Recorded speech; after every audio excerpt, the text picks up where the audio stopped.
Few places in the world offer cuisine the way New York does. With 20 million people across all cultures and races, it's not uncommon to find several different cuisines on a single block in New York City. The city's most famous for its hot dog carts and deep dish pizzas, but there's so much more to it. From bagels to wonton soups, from butter chicken to fine dining restaurants serving up the rarest, finest beef in the world, New York is a city of immigrants and a gateway to the rest of the United States. They all bring with them their own mosaic of cultures, enriching the food scene and the city. They say if you eat at a different restaurant every meal every day in New York, it will take you 23 years. But you can save yourself a lot of time and just go to the very best New York City has to offer. Just keep in mind that all these places need reservations at least a month in advance. They are not easy to get into. Number 7, Daniel, $158 for a 4-course meal. Located between Madison Avenue and Park Avenue, Daniel is a new French restaurant on the Upper East Side. It was one of only 5 restaurants awarded 4 stars by the New York Times.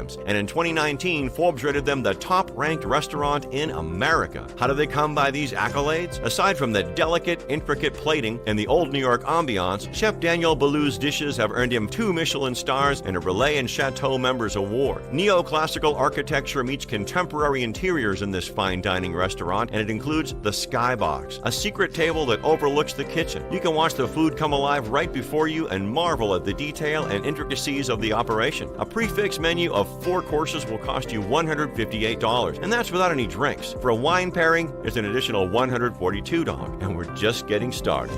Number 6, Le Bernardin, $165 for a 4-course meal. If it's seafood with a touch of class you're craving, Le Bernardin in Midtown Manhattan is perfect. Born in Paris in 1972, Le Bernardin only served fish. After receiving their first Michelin star in 1976 and another 2 in 1980, they moved to New York and opened up in a discreet but classy fashion, earning 4 stars from the New York Times within 3 months of their opening, which is totally on brand for this restaurant. The freshest seafood is prepared using simple techniques to highlight the best qualities of the fish, and the menu is broken down into sections of almost raw, barely touched, and lightly cooked. A 4-course prefix meal comes to $165, and a tasting menu comes to $198. $293 if you want a wine pairing with each course. To get the best out of your Le Bernardin experience, you might want to book yourself a private dining room called Le Salon Bernardin. It's the perfect setting to try out the $373 chef's tasting menu, complete with wine pairings and an unbeatable ambiance. Number 5, Jean-Georges, $238 for a 6-course dinner. That sounds doable, right? $238 for a 6-course dinner at an upscale restaurant in New York City sounds pretty good. So what's the catch? Well, it's an additional $208 for wine pairings, bringing your total up to $446. And that's minus the tax. Is it any wonder? The jewel of Chef Jean-Georges von Gerichten's empire, this restaurant offers the best in fine dining, perfectly blending together French, American, and Asian influences. Jean-Georges has been consistently awarded 4 stars by the New York Times and received 3 Michelin stars for his inventive use of different essences and ingredients to curate unique and incredible flavors. If you're going to experience this chic, intimate dining area with stunning views of Central Park, then you might as well go the whole 9 yards. A 10-course tasting menu comes to $298 with an additional $288 for wine pairing. These often include a traditional tasting of the chef's signature dishes and a seasonal tasting featuring fresh market ingredients. Number 4, Momofuku Ko, $255 tasting menu. You'd have to be one lucky guy to score a spot at Momofuku Ko, David Chang's most upscale restaurant. Their reservations are all handled online, and it releases new seats about a month in advance, and it goes pretty fast. Momofuku Ko got its start as a noodle bar in 2004, influenced by Chang's time working in Japan and visiting ramen shops. After a year of trial and error, the noodle bar took off as a success when the chefs got a little artistic freedom and explored new avenues. Eventually, it moved up the street, and one of their brands, Ko, is one of the most prestigious restaurants in New York today. Located off First Street between 2nd Avenue and Bowery, this restaurant has 2 Michelin stars. The dining area is a 3-sided counter wrapped around the open kitchen, giving you a front row seat to marvel at the food as it's being prepared for you. The courses display the thought put into the linear progression of the dishes, and the unmistakable scent of shari rice, mackerel, and toasted nori will transport you. Both the dinner and lunch tasting menus come to $255, but if you decide to go for the a la carte menu, you might end up paying a little bit more. $700 to be exact, but a price well worth it given the food and the location. Number 3, 11 Madison Park, $335 for the tasting menu. The multi-course meal at 11 Madison Park focuses on ingredients inspired by the agricultural bounty and culinary history of New York City. It overlooks Madison Square Park and sits at the base of the historic Art Deco building on the corner of 24th and Madison Avenue. The modern, elegant dining room is in breathtaking symmetry, and everything here is custom-made, from the staff's suits to the water vases. It's a perfect introduction to the meticulous detail and precision you can expect from Chef Daniel Hum. The cocktails are perfectly crafted to give you a highlight of their range of botanicals with every sip you take. The menu boasts some wonderful unique concoctions like a smoked sturgeon cheesecake with caviar or cheddar with pretzel and beer. The classic dish of the restaurant is the duck roasted with honey and lavender. Number 2, Per Se, $355 tasting menu. Even with the stunning cityscape at your feet and the restaurant's genius design whereby all tables face the large windows, your attention won't stray far from the presentation of these dishes. Per Se is a new American and French restaurant located in the Time Warner Center in Manhattan. It's Thomas Keller's New York interpretation of the French Laundry in the same building, and it features a serene and intimate environment with sweeping views of Central Park and Columbus Circle. Per Se is Keller's second 3 Michelin-starred property, and it features his 9-course tasting menu using a classic French technique and the finest quality of ingredients available. The kitchen's sourcing is impeccable, making you question what's familiar and what isn't. The milk-poached poulard, for example, is so exquisite that any chicken you eat after this will majorly disappoint. And that might just be Keller's aim. They also have an award-winning wine list featuring more than 2,000 bottles. The collection includes older wines as well as ones from smaller producers, which makes them rare. If you're hosting an event and need a little privacy, there's an East Room with its own unique tasting menu and a West Room with audio-visual features and its own guest lobby area. And what's more, if you feel like your home provides a better ambiance for a homey feel, you can hire the chefs in Per Se to cater your event. Number 1, Masa, $600 for the prefix menu. Across from Per Se on the same floor is Masa, New York's priciest restaurant. There are only 26 seats here, and here's the catch: there's no menu. You are entirely at the mercy of the genius chef Masa Takayama. If you're lucky, you can score seats at the bar where you can watch him work and get the full omakase experience. Everything from the cutlery and crockery to the counters defines muted elegance, and they stay strong to their Asian roots. The sushi bar is a $260,000 piece of rare hinoki wood only found in Japan, and Masa is one of only 2 restaurants in New York to have this feature. The offerings here are omakase only, with chef-selected meals costing $600 minus the drinks, so you could easily end up spending $700 to $800 here. Chef Takayama prepares the menu himself, often with seasonal and many exotic ingredients like truffles and Kobe beef. You will have the luxury of eating fish that has been specially flown in from Japan just for you. So, have you added eating to your travel itinerary yet? You should. If you enjoyed this video, go ahead and hit the like button and check out the King Luxury channel for more videos all about luxury. Thanks for watching, and we'll see you next time.